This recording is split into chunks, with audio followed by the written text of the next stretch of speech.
2022 के दिन राखी सावंत की वकील एडवोकेट फाल्गुनी ब्रह्मभट्ट ने ओशिवरा पुलिस चौकी के बाहर मेरे आपत्तिजनक फोटोज और वीडियोस सरेआम मीडिया को दिखाया,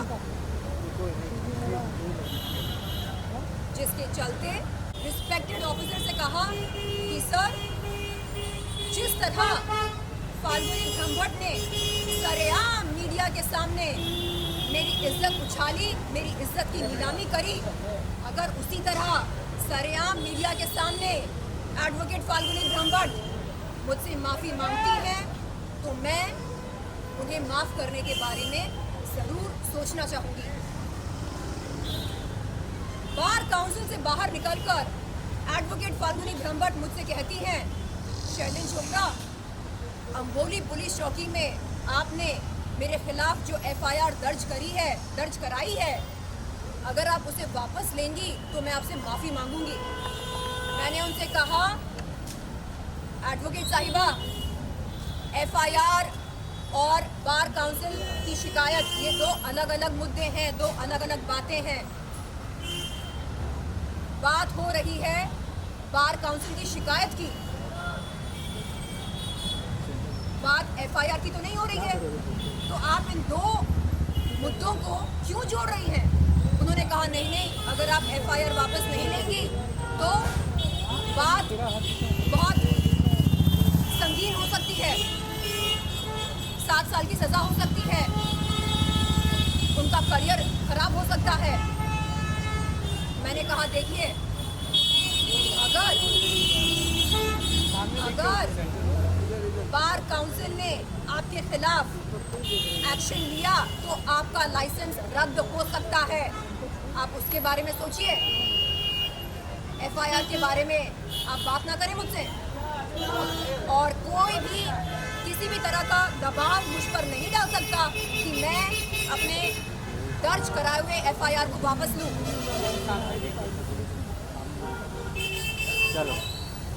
आपको बता दूं कि राखी सावंत ने राजश्री जी के नेल आर्ट स्टूडियो पर मेरे सामने एक दिन एक कागज़ पेश किया और चाहा कि मैं उस कागज़ पर दस्तखत करूं।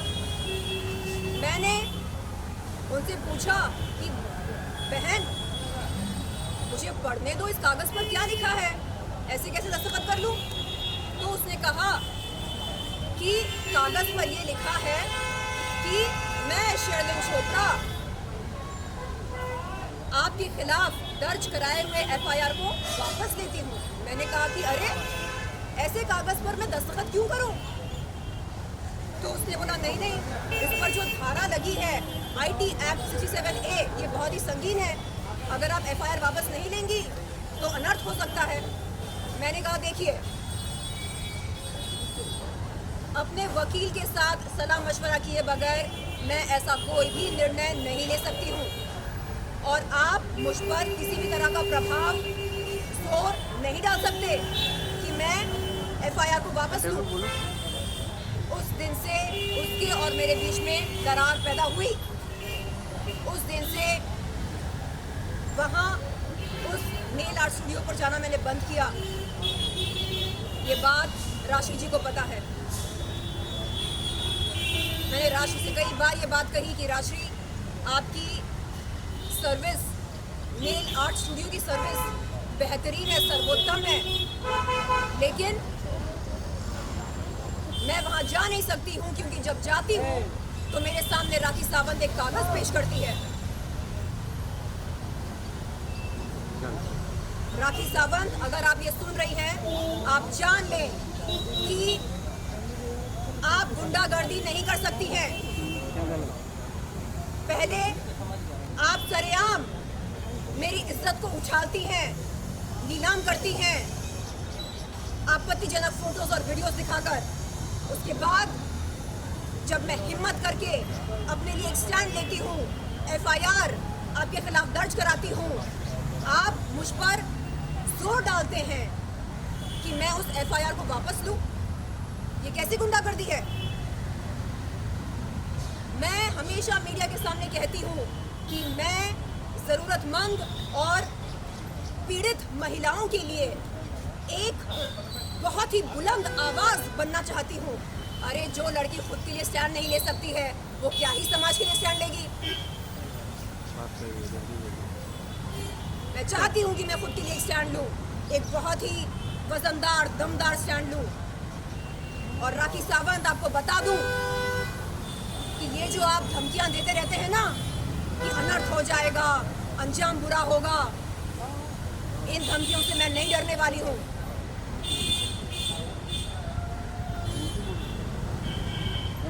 उनकी जो वकील है एडवोकेट फाल्गुनी ब्रह्मभट्ट, उन्होंने 7 अगस्त 2023 के दिन बार काउंसिल में मुझसे कहा, शर्लिन मैं बहुत मुसीबत में हूँ, मैं बहुत परेशान हूँ। मैंने पूछा क्यों, क्या हो गया? उन्होंने कहा राखी सावंत की वजह से वो बहुत परेशान है, राखी सावंत की वजह से वो इस मुसीबत में पड़ गई हैं। मैंने कहा देखिए, ये आपका और उनका आपस का मैटर है, इसमें मैं क्या कर सकती हूँ? उन्होंने कहा नहीं, आप समझती हैं, क्योंकि मैं समझती हूँ। क्या इसका ये मतलब है कि दुनिया भर की मुसीबतों को सिर्फ और सिर्फ मैं समझूं? मैंने उनसे कहा देखिए, मैं समझती हूँ कि अगर बार काउंसिल ने आपके खिलाफ स्ट्रिक्ट एक्शन लिया तो आपका जो लाइसेंस है वो रद्द किया जा सकता है। इस बात को मैं समझती हूँ।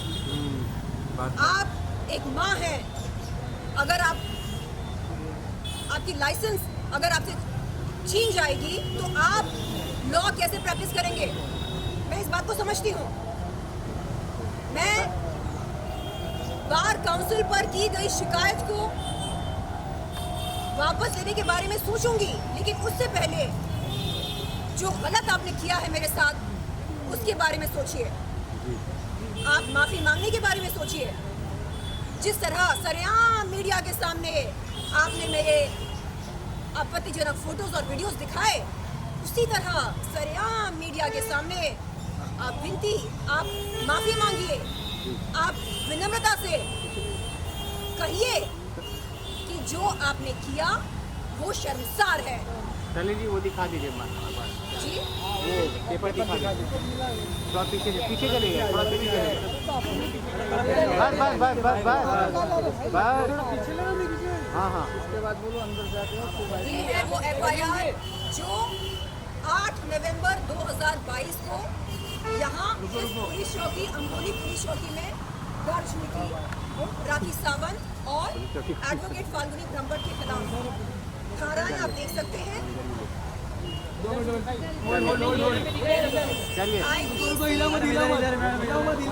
IPC 354A, IPC 500, IPC 504, IPC 509, IT Act 67A।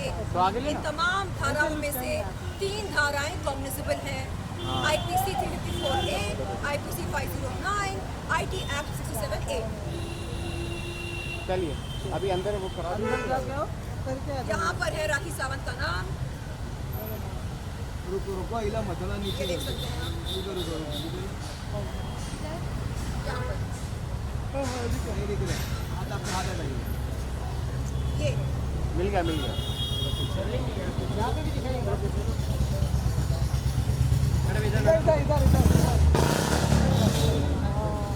Thank you.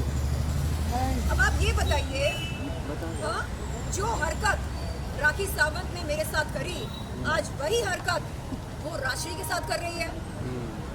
उसने मुझे बाजारू और वैश्या कहा, वही हरकत वो राजश्री के साथ कर रही है।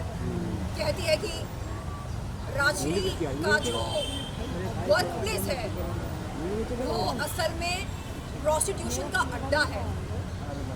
बताइए आप, हाँ, क्या संविधान हमें ये हक देता है कि हम किसी के वर्क प्लेस के बारे में इस तरह के अभद्र भाषा का इस्तेमाल करें? किसी की रोजी रोटी पर लात मारने का क्या हमें कोई हक है? चलिए, किसी महिला को जलील करने का क्या हमें कोई हक है? आए दिन आदिल भाई पर इल्जाम लगा रही है। कभी कहती है किसी ट्रक की वजह से उसका कोई दोस्त मर गया, कभी कहती है कि आदिल खूनी है, उसने किसी को उड़ा दिया ट्रक से। कभी कहती है वो बलात्कारी है, कभी कहती है कि वो मारता है, पीटता है, कभी कहती है कि वो चोर है, कभी कहती है कि वो कौन आर्टिस्ट है, लोगों को चूना लगाता है। क्या है ये सब?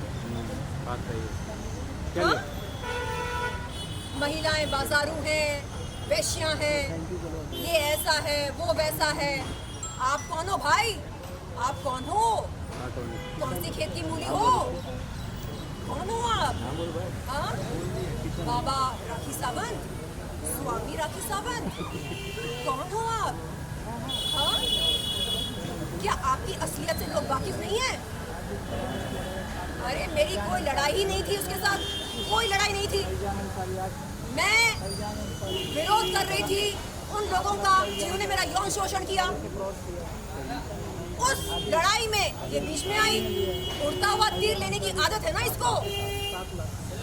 चलिएगा, चल लीजिए, अभी अंदर जाके आइए। अंदर जाके आइए। किसने? कौन है ये?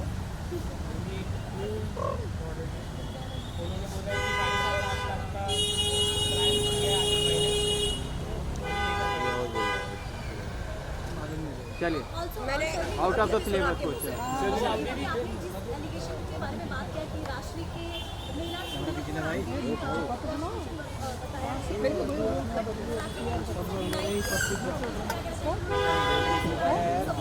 तुम्हें साइड में है, ठीक है?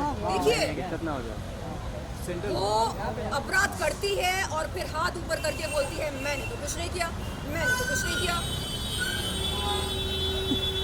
क्या उसने मुझे बाजारू नहीं कहा? मीडिया के सामने आकर सीना ठोक कर बोला, बताओ। सुनो सुनो, शर्लिन चोपड़ा को वैश्य व्यवसाय में रंगे हाथ पकड़ा गया। पता है कहाँ? अलीबाग पुलिस ने पकड़ा, अलीबाग में पकड़ा। क्या हुआ?